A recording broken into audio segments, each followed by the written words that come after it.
कविता अपने माता पिता की बहुत लाडली थी। 3 बड़े भाइयों की बहन थी। कोई भी चीज मांगने पर उसी वक्त सामने हाजिर हो जाती। पूरे घर में रौब था। उसका पूरे परिवार और नौकरों पर राजकुमारी की तरह हुक्म चलाती थी कविता। स्कूल में भी पूरा रौब था उसका। बड़े घर की लाडली जो थी वह ऐसे ही उसने कॉलेज में दाखिला लिया। उसके ठाठ बाट बड़ी गाड़ी में आना जाना, हर दिन नया फैशन देखकर हर कोई उससे दोस्ती करना चाहता था। थोड़े ही दिनों में उसको बहुत से दोस्त बन गए। पूरा कॉलेज में उसकी अपनी ही एक पहचान थी। इन दिनों उसके घर एक रिश्ता आया। खानदानी लोग थे और पापा की पुरानी जान पहचान थी। उनके साथ कविता के साथ कोई जबरदस्ती नहीं थी, पर कविता ने फिर भी हाँ कर दी क्योंकि वह अपने परिवार से बहुत प्यार करती थी। वह जानती थी कि वह लोग उसका अच्छा ही सोचेंगे। लड़के का नाम राज था। राज काफ़ी पढ़ा लिखा और समझदार लड़का था। ससुराल वाले भी बहुत अच्छे थे। ससुराल में कविता की जगह वैसी ही थी जैसी कि मायके में कोई भी कार्य कविता की सलाह के बिना नहीं होता था। सबकी लाडली बहू बन गई थी वह। फिर उसके घर एक बेटे का जन्म हुआ।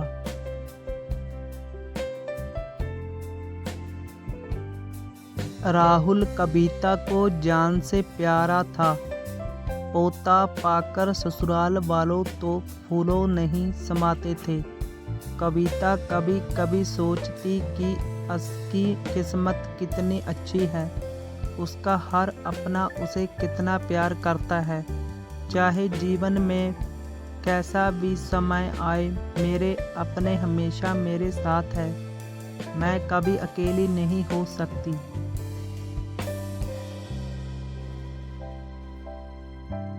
कितनी खुशकिस्मत हूँ मैं।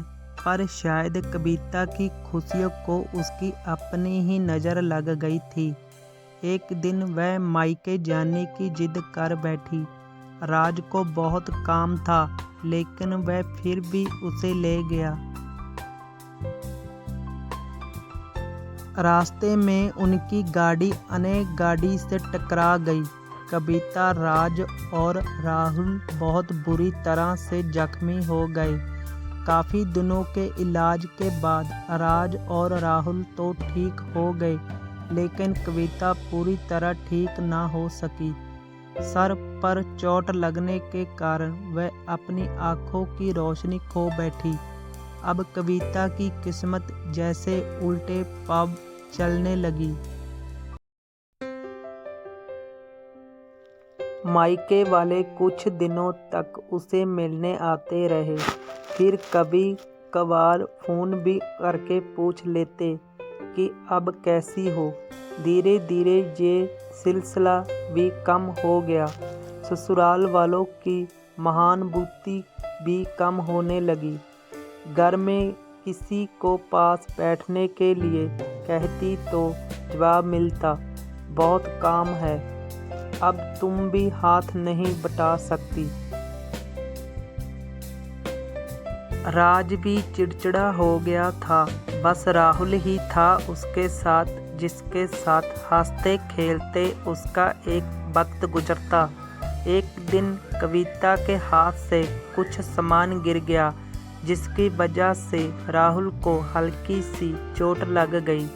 कविता के सास ससुर ने राहुल को उससे अलग कर दिया कि कहीं उसको ना देखने की वजह से बच्चे का कोई नुकसान ना हो जाए।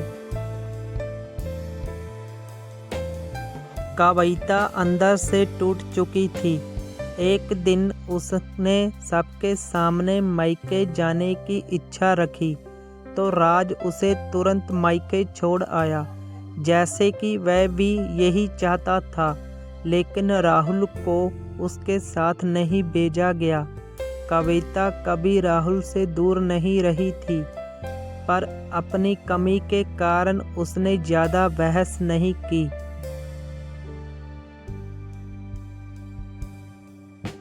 कविता को लगा कि वो 3-4 दिन वहाँ रहेगी तो थोड़ा हवा पानी बदल जाएगा, क्योंकि वह कितने दिनों से कहीं भी बाहर नहीं गई थी। घर वाले भी इतने दिनों बाद उसे देखकर कितने खुश हो गए। कविता के घर पहुंचने पर सब लोग बहुत खुश हुए। खाने में सब कुछ कविता की पसंद का ही बना था।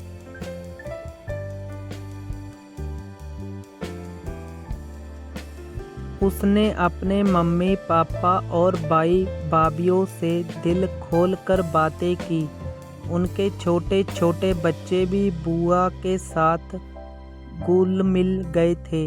रात को सोने के वक्त जब वह कपड़े बदलने लगी तो उसे पता चला कि उसका बैग तो बहुत बड़ा हुआ था।